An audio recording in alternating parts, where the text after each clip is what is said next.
Imaginez un cerf-volant dans le ciel battu par des vents puissants. Tirez trop fort sur la corde pourrait l'envoyer au sol, mais lâcher complètement reviendrait à le perdre dans les airs. Dans une relation en crise, c'est exactement ce qui se passe. Trop de contrôle étouffe, tandis qu'un lâcher-prise total laisse l'autre s'échapper. Exemple, un silence radio ou une manipulation. Vous devez trouver cet équilibre précaire, cet art subtil, où vous maintenez un lien tout en permettant à votre partenaire de s'épanouir et de naviguer dans ses propres vents émotionnels. Je m'appelle Bruno Marchal et depuis 1999, donc 25 ans maintenant, je vous aide à passer les crises de couple. C'est normal que vous ayez des crises de couple si vous êtes ensemble depuis 5, 10, 15 ou 20 ans. Malheureusement, vous avez vu autour de vous qu'il y a des tas de personnes qui ont divorcé, qui n'ont pas su gérer la crise de couple. Malheureusement, vous êtes au bon endroit. Vous avez un catalogue de 220 formations qui se trouve en descriptif de cette vidéo sur l'affiché plus. Tous les matins, je suis là avec une vidéo longue d'une vingtaine de minutes. La journée sur Telegram, vous pouvez accéder à Telegram toujours en cliquant sur le lien qui est en affiché plus. Vous avez des vidéos courtes et des textes. Vous avez aussi le groupe fabuleux des pirates sur Facebook, des pirates plus avancés que vous dans la gestion de la crise et qui vous aident à mettre en place ce que vous apprenez dans les formations. Évidemment, comme tout, une crise de couple, ça s'apprend et pour apprendre quelque chose, eh ben, il faut bosser, mettre en application et corriger quand ça ne va pas, évidemment. Le besoin de contrôle que vous avez souvent de votre conjoint pendant la crise va activer la région de l'amygdale, provoquant chez votre conjoint, mais aussi chez vous, une réaction de stress. Trop de tension alimente l'anxiété chez vous et chez votre partenaire. Évidemment, vous allez apprendre à mettre de la distance sans lâcher prise, sans manipuler par un silence radio ou un fuis-moi je te suis, car un couple en crise fait face souvent à des vents contraires qui proviennent de multiples directions. Les attentes sociétales, les tensions internes du couple, les tensions internes des deux personnes, et évidemment les déséquilibres émotionnels, toutes les blessures de l'enfance qu'on n'a pas pris le temps de régler pendant la phase de sécurisation parce qu'on a d'autres choses à faire, le métier, les enfants, la maison, etc. Comme un cerf-volant, votre relation se heurte à ces forces invisibles qui viennent de l'extérieur mais trouvent souvent leur écho à l'intérieur. Votre conjoint pense souvent que le problème vient de vous, souvent ça vient aussi de l'interne. Quand on est en crise de couple et qu'on est ensemble depuis 5, 10, 15 ou 20 ans, eh bien, il est souvent possible, il est probable que votre conjoint traverse une crise existentielle de la trentaine ou de la quarantaine. Ces deux crises existentielles, quarantaine, trentaine, s'inscrivent dans un cadre finalement de questionnement du sens de la vie, de l'accomplissement personnel et de la direction future. Évidemment, je ne peux pas vous dire si votre conjoint est en crise existentielle parce que je suis un professionnel sérieux. Je n'évalue pas des personnes que je n'ai pas vues. Vous savez qu'on est toujours un peu déçu quand on va voir un psy de quartier ou quand un coach vous dit au bout de 5 minutes votre conjoint est en crise ou votre conjoint est un pervers narcissique ou votre conjoint est en crise existentielle. Ça ne fait pas très sérieux. C'est comme si vous téléphoniez à votre médecin et que vous disiez docteur, mon enfant tousse, est-ce qu'il a la Covid? Il dirait ben, on va le tester, amenez-le-moi, tant que je ne l'ai pas vu, je ne peux pas vous dire. Donc finalement, les vents que vous subissez pendant la crise de couple sont renforcés par des peurs enfouies, la peur de ne pas être à la hauteur, de ne pas réaliser ses rêves, d'être coincé dans une relation insatisfaisante. Votre conjoint ressent tout ça à la fin de la phase de sécurisation. Ces crises sont souvent des signaux de réajustement plutôt que de rupture nécessaire. Mais comme souvent au début vous avez commis des interdits parce que vous ne savez pas comment réagir, eh bien votre conjoint a cru que vous étiez la raison de son mal-être et a souhaité se séparer ou envisager de se séparer. Heureusement vous êtes tombé sur cette team des pirates, vous avez appris au fur et à mesure qu'est-ce que c'était cette crise de couple, qu'est-ce que c'était la phase d'exploration, qu'est-ce que c'était la phase de sécurisation, qu'est-ce que c'était la phase de grande intimité, quelles étaient les étapes de la crise de couple. Vous avez bossé, vous avez pensé vos formations, vous les avez mis en application et vous vous êtes rapproché et vous êtes passé en phase 4. Ça, c'est le parcours des pirates. Évidemment, sans la corde, votre cerf-volant aurait dérivé. Dans une relation, cette corde, c'est le lien émotionnel que vous avez tissé au fil des années avec votre conjoint, ce qu'on appelle aussi l'attachement. Même en pleine crise, il existe un attachement profond qui transcende les conflits de surface et si vous faites ce qu'il faut, vous allez éclater la relation entre pansement et criseux car l'attachement ne peut pas se briser face à un pansement, puisque le pansement n'est fait que pour moins souffrir en surface pendant quelque temps, le temps que vous vous réveillez. Ce lien que vous avez avec votre conjoint est bien sûr alimenté par les souvenirs partagés, les épreuves surmontées, les moments intenses, ce qui vous empêche de rompre complètement, à moins que vous fassiez des grosses interdits, des grosses erreurs comme le silence radio, la lettre magique, etc. L'attachement est renforcé par la sécrétion d'ocytocine qui, malgré la distance ponctuelle apparente que vous impose votre conjoint, distance physique ou émotionnelle, ou distance physique et émotionnelle, tout ça, grâce à cet attachement et que vous allez faire ce qu'il faut, ça va maintenir cette connexion. Dans tous les couples, y compris le vôtre, il y a des moments où vous êtes le pilote du cerf-volant et vous allez guider la relation à travers des vents chaotiques. Vous êtes le pilote du cerf-volant pendant toute la crise. Vous ne lâchez rien, vous apprenez à piloter de mieux en mieux, vous vous entraînez à piloter, mais vous ne lâchez rien. Votre conjoint est comme un cerf-volant, il est ballotté dans tous les sens. Vous êtes le maître du cerf-volant. Il y a aussi des moments où vous allez vous contenter d'être observateur. Vous allez voir que votre conjoint va dans tous les sens, mais que vous ne pouvez pas finalement diriger tout, mais que ça y est, c'est calé, le cerf-volant est dans le vent, il part un peu dans tous les sens, mais il est quand même stabilisé pour l'instant. Quand il n'y aura plus de vent, il va redescendre. Le but, c'est que pendant la tempête, le cerf-volant ne casse pas. Donc vous avez, vous et votre conjoint, un rôle dynamique qui va changer au fil des années et des événements de votre vie. Souvent, pendant la phase de sécurisation, vous me dites dans les coachings que vous ne vous êtes pas suffisamment investi parce que vous aviez du boulot, vous avez peut-être traversé une crise vous-même et votre conjoint a ensuite renversé la situation et aujourd'hui c'est votre conjoint ou hier c'était votre conjoint qui menait votre couple en disant je veux le séparer. Aujourd'hui vous allez rediriger au fur et à mesure des formations votre couple pour ne pas qu'il s'explose pendant les vents de la tempête. Évidemment, ne pas accepter ce changement de rôle peut conduire à des conflits inutiles. Vous ne pouvez pas reprendre votre rôle de phase de sécurisation, mais vous pouvez prendre le rôle, effectivement, maintenant, de l'homme ou de la femme en phase 4, et ça va vous rapprocher de votre conjoint. Donc la dynamique du contrôle est souvent identifiée comme la principale source de frustration mutuelle. Vous avez trop contrôlé votre conjoint pendant toute la phase de sécurisation. Votre conjoint a besoin de liberté et souvent vous faites l'erreur de vouloir trop le contrôler encore. Ce que je comprends parce qu'on est en souffrance, mais la meilleure façon de diminuer la souffrance, c'est pas de contrôler votre conjoint, c'est de vous former, c'est d'apprendre à gérer vos émotions et ensuite de montrer à votre conjoint que vous avez changé et de revenir ensemble parce que vous passez des bons moments. Ce n'est jamais le contrôle qui permet à votre conjoint de changer d'avis. Donc vous devez apprendre à alterner entre deux choses, tout en comprenant que l'observation est parfois plus puissante que la direction, notamment pendant que votre conjoint est en down.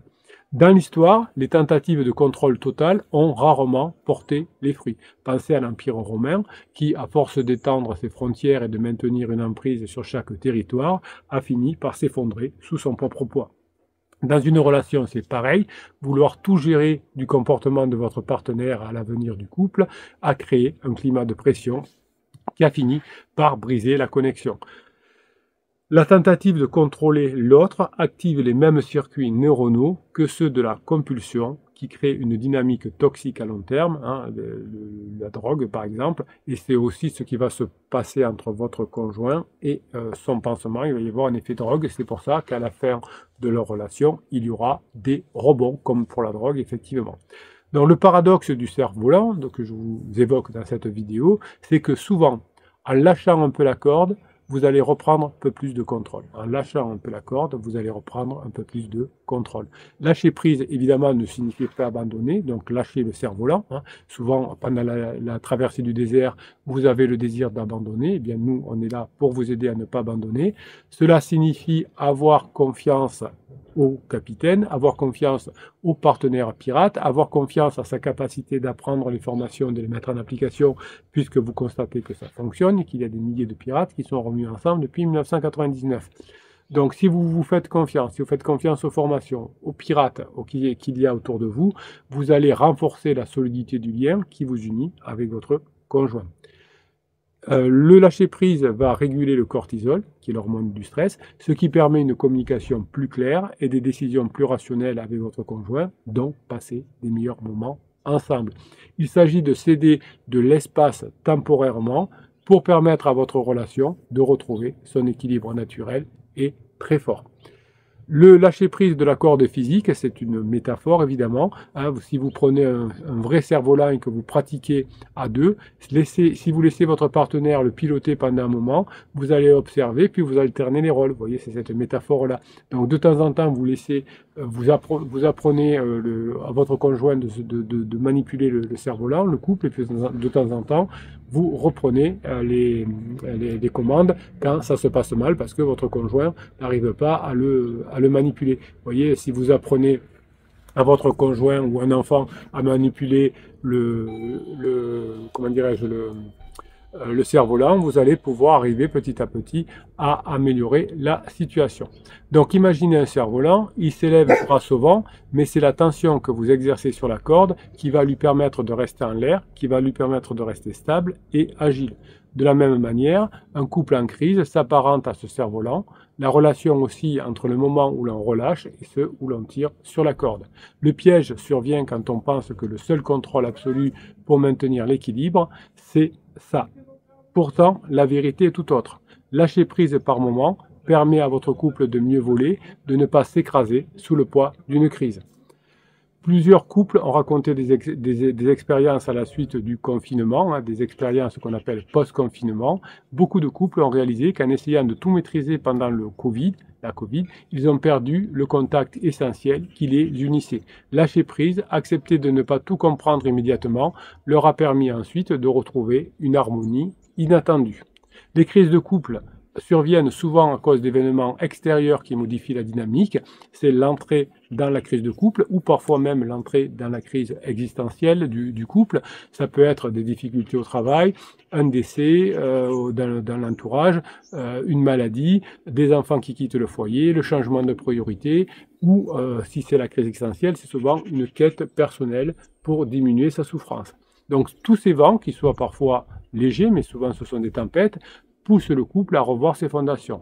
Le problème, c'est que la plupart du temps, vous et votre conjoint n'avez pas eu le temps de diagnostiquer ces facteurs.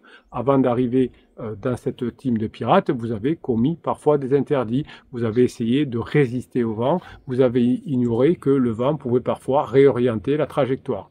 Évidemment, la ménopause, par exemple, le départ des enfants, qui peuvent provoquer des tensions inattendues dans la vie commune, ce sont que des exemples. Il y a plein de choses qui peuvent provoquer une crise.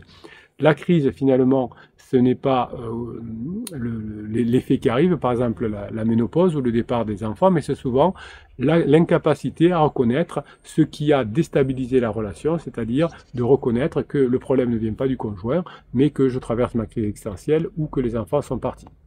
Donc trop souvent, pendant votre crise, on a l'intention de trop contrôler le conjoint, ce qui ne marche pas. Vous ne devez pas non plus couper les ponts émotionnels pour éviter les conflits. On continue à garder cette corde invisible qui maintient l'unité. Et cette corde invisible qui maintient l'unité, au contraire, on va la renforcer par les bons moments. Comme un cerf-volant qui ne peut pas voler sans lien avec la terre, votre couple doit s'accrocher à ses souvenirs partagés, mais surtout en créer de nouveaux. Chaque fois que vous allez raconter une histoire, chaque fois que vous allez badiner, chaque fois que vous allez plaisanter avec votre conjoint, même quand la tempête gronde, vous allez renforcer vos valeurs communes parce que vous allez partager des nouveaux souvenirs. Plus tard, quand vous serez en phase 4, vous pourrez parler des vieux souvenirs. Pour le moment, vous en créez de nouveaux. Vous allez créer des moments forts qui vont faire que lorsque vous aurez traversé ensemble l'épreuve de la crise, vous allez être encore plus fort. Ne perdez pas de vue l'essentiel, c'est de traverser la crise sans trop faire de dégâts dans votre couple. Le simple fait finalement de se rappeler dans quelques jours d'un bon moment qu'on a passé ensemble, ça suffit finalement pour ramener à l'essentiel.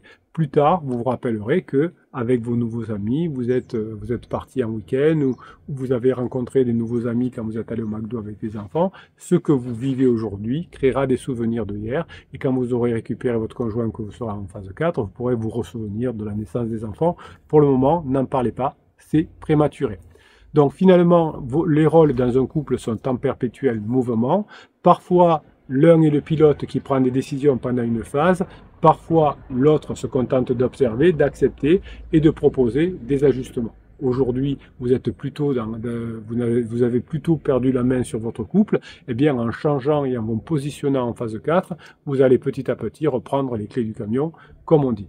Donc, le problème survient quand ces rôles deviennent figés, ce que vous avez vécu en phase 4. Finalement, si l'un des deux s'enferme dans le rôle de décideur et l'autre dans celui du passif, la relation s'enlise. C'est ce qui s'est passé dans la phase 2. Aujourd'hui, vous avez une alternance de ces rôles qui est très importante et vous allez maintenir la tension entre le contrôle et le lâcher-prise. Donc vous allez, comme pour le cerf-volant, vous allez juste manipuler le cerf-volant, bouger les cordes pour que le cerf-volant ne tombe pas au sol pendant la tempête. Ensuite, une fois que la tempête sera passée, vous pourrez faire atterrir votre cerf-volant, évidemment. Donc souvent, on a un conjoint qui a tendance à imposer des solutions et quand le rapport de force s'inverse, eh bien évidemment, le couple est complètement changé. C'est je menais mon couple de main battante, c'est moi qui décidais tout. Et puis un jour, mon conjoint me dit je te quitte et je panique évidemment et je commets des interdits. Vouloir contrôler chaque aspect d'une relation, chaque mot, chaque réaction de l'autre, notamment pendant la crise, c'est comme essayer de retenir le vent avec ses mains. Ce besoin de tout maîtriser ne fait qu'étouffer la relation, la rendre rigide et incapable de s'adapter aux changements inévitable. Le contrôle absolu n'est qu'une illusion, il crée des tensions et il n'en résout pas. Si vous voulez traverser des crises longues, eh bien, vous allez apprendre à abandonner l'idée de contrôler les émotions de votre partenaire. C'est finalement ce lâcher prise qui vient au fur et à mesure de votre travail et le travail que vous faites sur vous qui montre que vous avez changé, que vous allez réussir. Si vous voulez aller trop vite, évidemment, vous allez échouer. Relâcher la corde d'un cerf-volant ne signifie pas abandonner, mais plutôt de retrouver un équilibre face aux forces du vent. C'est là tout le paradoxe du lâcher-prise dans une relation. En relâchant la pression, on gagne en souplesse, on gagne en capacité d'adaptation et paradoxalement, c'est en acceptant de ne pas tout contrôler que l'on récupère un véritable pouvoir de situation. Si vous avez compris ça, si vous allez lâcher au moins quelques domaines dans votre couple et que vous acceptez de vous remettre en cause sur les autres, eh bien ça va fonctionner. Dans une relation, il est essentiel d'être capable de reconnaître les moments où la tension devient trop forte, notamment pendant la crise. C'est comme dans le sport. Lorsque l'on dépasse ses limites physiques, le corps envoie des signaux avant que la blessure ne survienne, la plupart du temps. Vous n'avez pas vu les signaux de votre conjoint à la fin de la phase de sécurisation. Eh bien, sachez que les tensions émotionnelles fonctionnent comme un corps. Le problème, c'est que beaucoup de couples ignorent ces signaux et continuent à tirer sur la corde jusqu'à ce qu'elle casse. Savoir détecter les signes précurseurs d'épuisement émotionnel, de frustration croissante est fondamental pour éviter que la crise ne s'aggrave. Dans le domaine du sport, Novak Djokovic, célèbre joueur de tennis, a souvent évoqué la manière dont il a appris à reconnaître les signes de stress excessif avant que cela n'affecte les performances. Il a partagé le savoir s'arrêter mentalement et physiquement avant d'atteindre une rupture et c'est l'un des clés de sa longévité. Lorsque l'on ressent que notre partenaire est trop stressé et s'éloigne de nous, alors ça peut être dans une conversation, je vois que mon compagnon, ma compagne, mon mari, ma femme commencent à décrocher de la conversation, eh bien je vais me retirer rapidement, que ce soit au téléphone en face à face.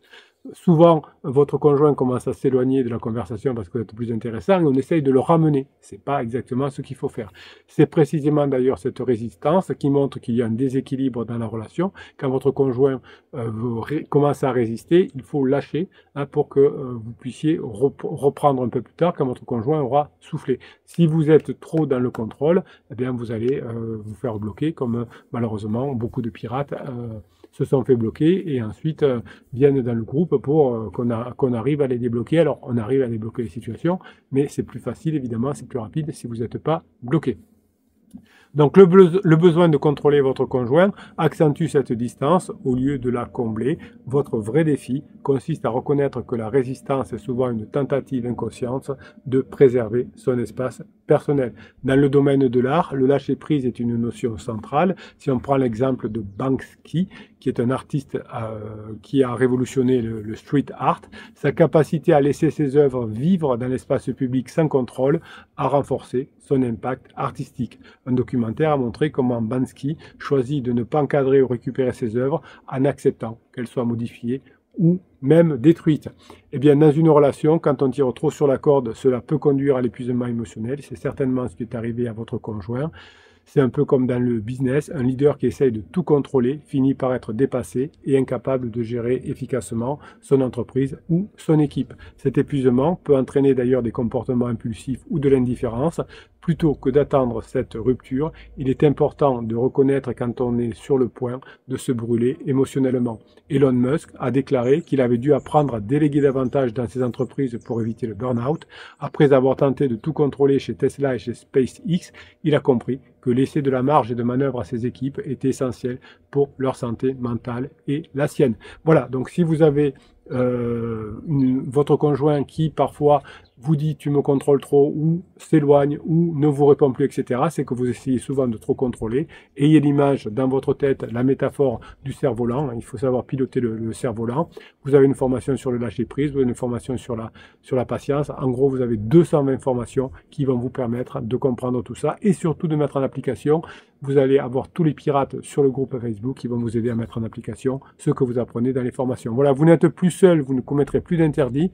Comme les autres pirates depuis 1999 qui ont réussi à récupérer leur conjoint passer la crise, vous allez être fiers de vous. Vous allez permettre à vos enfants de ne pas changer de maison toutes les semaines et vous allez économiser beaucoup d'argent évidemment, puisque un divorce coûte 20 000 € la première année, 10 000 € les années suivantes. Vous connaissez la chanson. Grâce à votre travail, vous allez non seulement retrouver le bonheur, le sourire, donner le sourire à vos enfants, avoir la phase magique de votre conjoint. Heureusement que tu as été fort, sinon aujourd'hui je ne sais pas où j'en serais. Et évidemment, vivre pendant très longtemps cette phase 4, la meilleure de votre vie. Mes pirates adorés, je vous kiffe et je vous kiffe grave. Passez le jeudi que vous méritez. Vous le méritez bien intense.